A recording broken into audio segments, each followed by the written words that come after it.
पूरी। आकाश एक पार्टी में गया। वहां उसके परिचय का सिर्फ उसका एक ही दोस्त था, आयुष। दोनों ही पहली बार रेव पार्टी में गए। वहां पर लड़के लड़कियां डांस कर रहे थे और नशा भी कर रहे थे। आकाश ने सोचा कि थोड़ा सा मैं भी पी लूं और वो शराब के काउंटर की तरफ गया। ओए, एक पटियाला पैक मेरे लिए भी बनाओ। जी सर, बर्फ डालना है। हाँ हाँ, बर्फ डालो बर्फ डालो। ओके सर, ये लीजिए, आपका पटियाला पैक तैयार हो गया। उसने ग्लास हाथ में लिया और थैंक यू बोलते हुए निकल गया और वो भी डांस करने लगा। पार्टी गार्डन में हो रही थी। सब लोग चेहरे पर मास्क लगाए हुए हैं। आकाश के पास में एक लड़की डांस कर रही थी। उसने आकाश को बोला, आकाश, क्या तुम मेरे साथ डांस करोगे? हाँ हाँ, क्यों नहीं, लेकिन तुम्हें मेरा नाम कैसे पता? मैं तो सिर्फ आयुष को जानता हूँ। वक्त आने पर पता चल जाएगा। दोनों ने साथ में डांस किया। 2 मिनट के लिए मेरे साथ आओगे झाड़ी के पीछे? देखो, अगर मैं तुमको जानता होता तो जरूर जाता। सॉरी। जान जाओगे, आओ तो सही। लड़की आकाश को अपने साथ झाड़ियों में खींचकर ले जाने लगी। मैं नहीं जाना चाहता हूँ। वहाँ कहाँ लेकर जा रही हो मुझे? आओ मेरे साथ, बताती हूँ।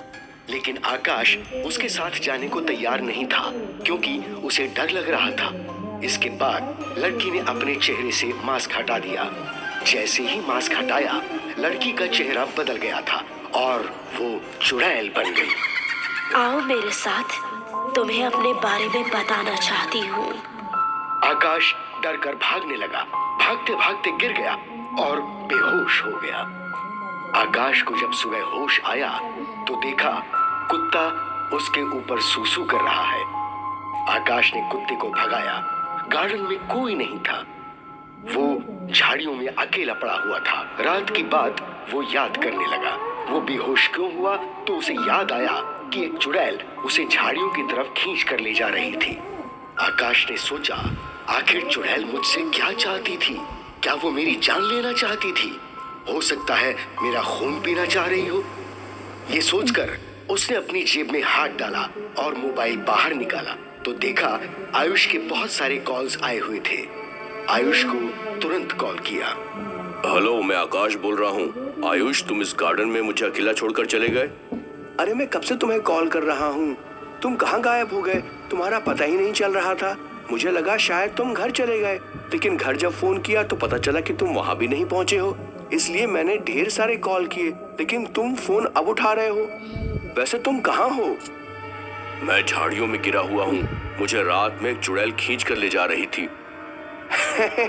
क्या बकवास करते हो? ऐसा थोड़ी होता है। इतने सारे लोगों में चुड़ैल तुमको ही क्यों खींच कर ले जा रही थी? मुझे लगता है तुमने ज्यादा पी ली है। तुम्हें कम पीना चाहिए। लेकिन आकाश, तुम जल्दी से घर आ जाओ। आंटी बहुत परेशान हो रही हैं। हाँ हाँ, वो सब तो ठीक है, लेकिन वो चुड़ैल का क्या करें?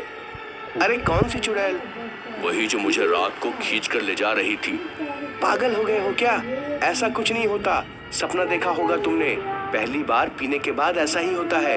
ये बातें भूल जाओ। तुम जल्दी से घर चले आओ। आंटी परेशान हो रही हैं। आकाश उठा और जाने लगा तो उसने देखा कि उसके पास एक पायल गिरी हुई है। उसने वो पायल उठा ली और पुलिस स्टेशन चला गया। ये पायल मुझे मिली है, पता नहीं किसकी है। हो सकता है कि चुड़ैल की ही हो। लगता है तुमको ज्यादा चढ़ गई है। जाओ, नहा धो लो और नींबू पानी पियो, सारी उतर जाएगी। सर, मैं मजाक नहीं कर रहा हूँ। मुझे अच्छे से याद है, मैंने ज्यादा नहीं पी। मुझे पूरी तरह से साफ साफ वो औरत नजर आ रही थी। आपको चाहिए तो मैं उसका स्केच भी बना सकता हूँ। वो कैसी दिखती थी मुझे पता है। अच्छा, तो तुम उसका स्केच बनाओगे? क्या तुम एक स्केच आर्टिस्ट हो? जी सर, मुझे स्केच बनाना आता है। मैंने कॉलेज में सीखा था। ओके, ठीक है, तो बनाओ। आकाश ने उस चुड़ैल का स्केच बनाना शुरू किया और एक खूबसूरत सी लड़की का स्केच बनाया। इंस्पेक्टर ने वो स्केच देखा और फिर थाने में लगे गुमशुदा लोगों से उसका मैच किया तो वो लड़की गुमशुदा की लिस्ट में थी। उसका नाम श्वेता था, जो कि अब चुड़ैल बन चुकी है। पुलिस तुरंत ही आकाश के साथ घटनास्थल पर पहुंची। घटनास्थल पर पहुंचकर पुलिस ने अपने खोजी कुत्तों को छोड़ दिया। कुत्ते एक जगह पर खड़े होकर भौंकने लगे। पुलिस ने वहां पर खुदाई करवाना शुरू किया। खुदाई करने के बाद उसमें से 2 लाश मिली जो कि कंकाल बन चुकी थी। आखिर ये बॉडी किसकी होगी? एक तो ये लड़की श्वेता की होगी और दूसरी किसकी हो सकती है?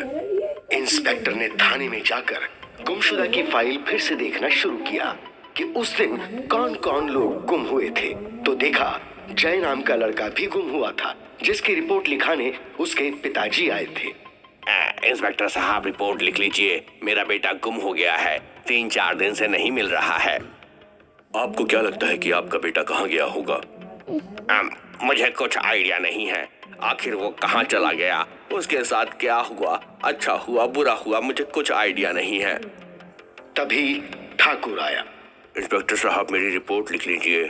मेरी बेटी गुम हो गई है, पता नहीं कहाँ चली गई। आपको कोई शक है कि वो कहाँ? तुझे रोज एक अजनबी मर्द के साथ संभोग करना पड़ेगा और नहीं हो गई है, पता नहीं कहाँ चली गई। आपको कोई शक है कि वो कहाँ गई होगी? इंस्पेक्टर साहब, मुझे लगता है वो किसी लड़के के साथ भाग गई है।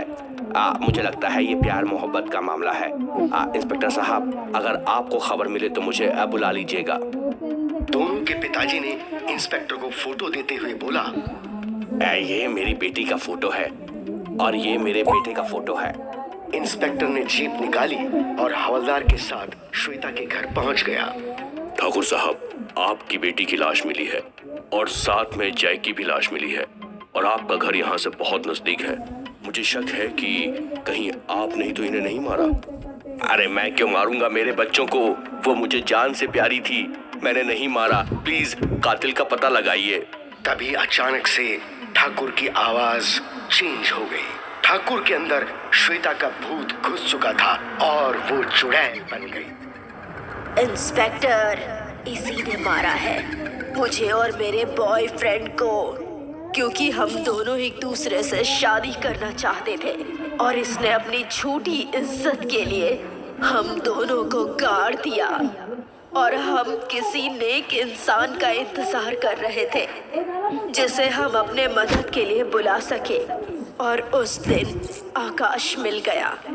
मुझे भी डाउट हो रहा है। श्वेता, अब कानून इसे सजा देगा। नहीं इंस्पेक्टर, अब इसे मैं सजा दूंगी। ठाकुर हवा में उड़ उड़ कर कभी इस दीवार से कभी उस दीवार से टकरा रहा था। टकरा कर वो मर गया। आखिर चुड़ैल ने अपना बदला ले लिया और वो मुक्त हो गई। 2 रिक्शे वाले